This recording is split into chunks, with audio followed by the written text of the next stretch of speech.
YouTube? Alice here. Today we're going over the concept of your personal financial statement and how you can use these principles to achieve your financial goals this year, whether that's increasing your sources of passive income, achieving financial freedom, or building generational wealth. We're going to cover all of that in today's video. If you're new here, hello, hi, my name is Alice and I'm a chartered professional accountant. On this channel, we discuss personal finance, digital marketing techniques, and some other life improvement stuff. Please consider hitting that like and subscribe button, turn on that notification bell, and let's get right into it. So this is an evergreen personal financial framework that you can apply to your situation at any time. So the four things are increase cash flow, invest in assets, pay off your liabilities, and practice good money management. If you're interested in building generational wealth, I will be talking about 2 additional bonus tips at the end of this video, so make sure you stay tuned if generational wealth is your goal. The reason why I call it evergreen is that it's more principles based, which means that even 5 to 10 years down the line, if somebody's watching this video, it will still apply. Tactics, strategies, and vehicles always change over time because of technology, new information,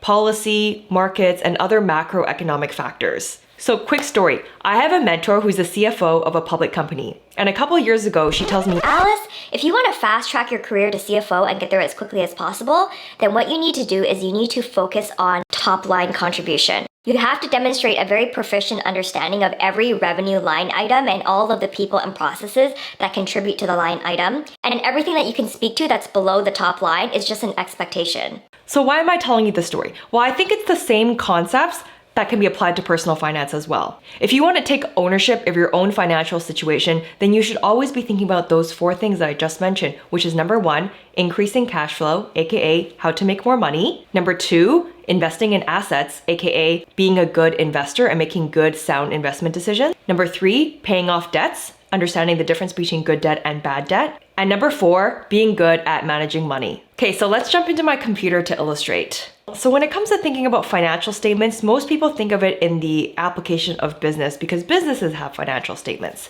So let me quickly explain to you what the 3 core financial statements are of a business, and then I'll explain how this applies to you and your personal situation. So first and foremost is the income statement. You have revenue and you have costs, the difference of which is its net income. This is a very simplified version of an income statement, but the goal of the business is to increase revenue, either by coming up with new products, raising the price of its current products, or selling more products to their existing customers. And of course, every business wants to keep its costs at a reasonable or low level because this increases the company's net income.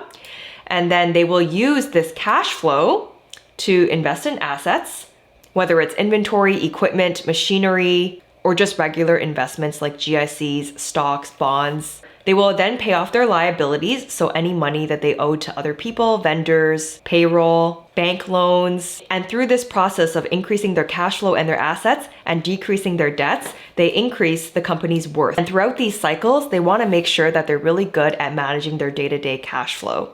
So to summarize the 4 principles again, in order to improve your financial situation, you want to create more cash flow, aka make more money, use that cash flow to invest in assets, pay off debts, and throughout this process, be good at managing your money and good at managing cash. Now let's move on to your personal financial statements. Well, the first thing that you have is an income statement. This is what's also known as your tax return. As an individual, you are taxed on a cash basis, which means that you pay tax on cash that you receive during the year. So what goes onto your tax return, aka your income statement? Well, there's 2 general buckets of income. The first is earned income, and the second is passive income. Earned income is income from employment and income from self-employment. So if you have a 9-to-5 job, that's where employment income would go. If you are a plumber and you have a plumbing business and you're self-employed, not yet incorporated, that's what would go under business. Alternatively, you could have a 9-to-5 job and earn employment income, but also have some sort of side hustle like retail arbitrage, making money online, skip the dishes, Uber, and you do that on a part-time capacity because it's not yet enough to be incorporated under a company, then that's what would go under business income. So employment income and business income is what we call earned income, which is income that you have to work for. So passive income is money that you make on your own money and investments. So this could be things like interest income. When people talk about compound interest, this is what they're talking about, interest income. There's dividend income, which is income that comes from owning stock of a company. Most of the time, these will be public companies, but if you have access to investing in private companies, these companies can also pay dividends as well. There's royalty income, which is less common of a stream of income, but nonetheless still technically a source of income. rental income, which is income earned from rental properties, and there's capital gains, which is the money that you make when you sell your own assets that have gone up in value. So on your income statement, there's earned income and passive income. Now, what are some ways that we can increase these sources of income? Well, for employment income, you can ask for a raise or work for a promotion. You can work hard for a bonus. You can get a second job, a third job. Business income would be starting a side hustle, making money online, retail arbitrage, doing skip the dishes, Uber, monetizing a passion of yours. Passive income, on the other hand, will depend on the assets that you choose to invest in. There are a lot of different types of assets. The first and most basic is cash, right? Or what we call fiat currency. There's also non-fiat currency, so that's a fancy word for Bitcoin and cryptocurrency. You have fixed income securities such as bonds and ETFs. Fixed income securities are generally considered lower risk. And then you have equity investments, so that's stock ownership in a company. And there are a lot of different asset classes, right? There's commodities, precious metals, real estate. Again, the actual tactics and strategies where you choose to allocate your assets will change over time because of market conditions, policy, macroeconomic factors, a lot of things that are outside of our personal control. Now, on the liability side, we have things like credit card loans, student loans, mortgages, car loans. Now, through this process of increasing your cash flow through earned income, you can then invest in assets which will pay you passive income. And you can also use that cash flow to pay off your debts. Now, the third financial statement is your cash flow statement. This impacts all of your day-to-day decisions, how you manage money on a day-to-day basis. Cash flow is a combination of all your earned income plus your passive income, which is what we talked about here on the left-hand side. And then cash out would be anything that you spend money on a day-to-day basis. So all of your expenses, your grocery bills, car payment, interest on loans. Now, because of inflation, some of these cash out factors are either stagnant or they increase over time. The only thing that's really, really controllable is discretionary spend here. Discretionary spend is also what we call lifestyle, quality of life. So let's summarize those 4 principles again, because repetition is the mother of all learning. The first step is for you to think of ways to increase your cash flow. The second step is for you to use that cash flow to invest in assets that will either go up in value or provide you with an income. And of course, understand the difference between good debt and bad debt. And lastly, just to practice good money management throughout this process. Some people call this budgeting. Now, I want to quickly address the concept of financial freedom. Financial freedom is technically a colloquial term, which means that there isn't like an accounting definition for what financial freedom is. So there's a lot of gray area around what financial freedom is, and there are a lot of different paths to financial freedom. But my interpretation of financial freedom is that you've acquired enough assets such that your passive income, or the money that you make from your own money, is now able to cover all of your expenses. Because at that inflection point, you technically, on paper, do not need earned income anymore to survive. So when your passive income or income here is enough to cover this, that is technically the inflection point of financial freedom. If you're wondering how much money you need in assets to achieve financial freedom, I can make another video on this topic in the future. It would just require some reverse engineering and math. Now, at the beginning of the video, I mentioned that I would be giving 2 bonus tips on generational wealth. So how is generational wealth created and passed down? So generational wealth is basically built by stacking these 2 things, by having a business in which you can draw a salary or a dividend from the business.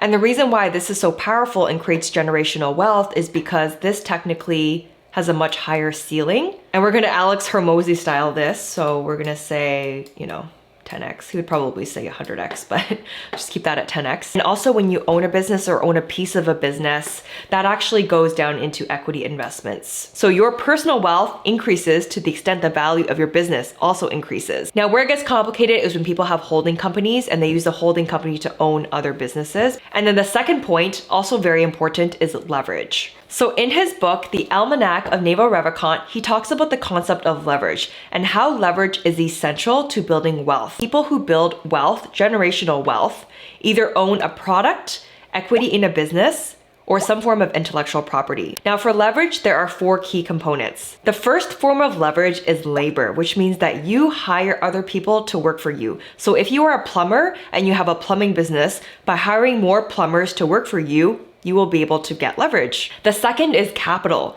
This is when you use other people's money to make money. So this could be using investor funds, borrowing money from the bank. Another example of capital leverage is an investment firm that makes money by managing other people's money. People like Warren Buffett, Charlie Munger build their wealth through using capital as their point of leverage. The third form of leverage is code. So this is programming, writing software as a service type businesses. I would classify AI-based businesses and machine learning-based businesses under this category as well. So people like Bezos and Zuckerberg, who created Amazon and Facebook, would fall under code.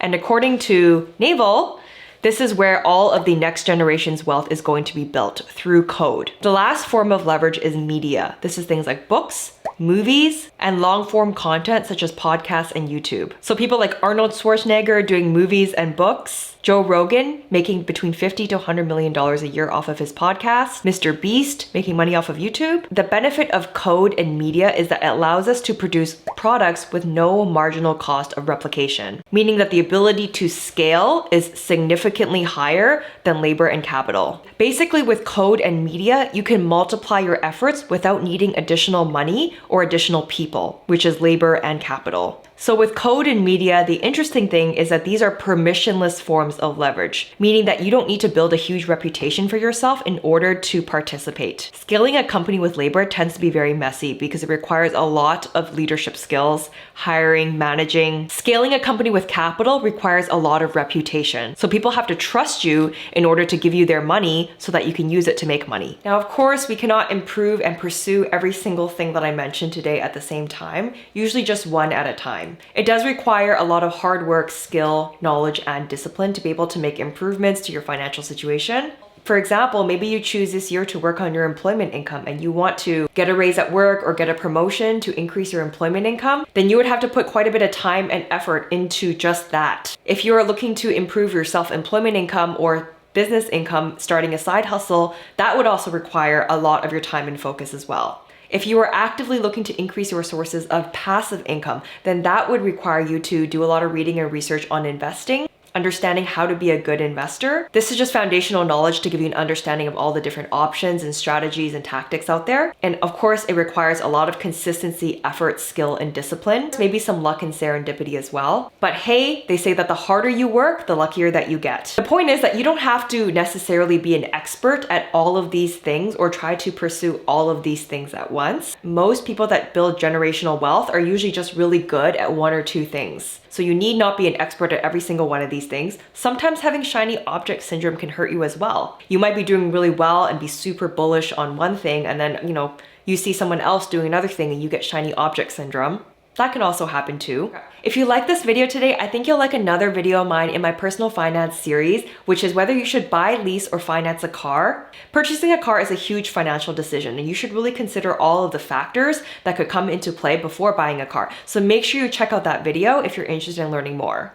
If you found this video valuable at all, please give me a thumbs up and consider subscribing to the channel, and I'll see you guys in the next video. Bye bye!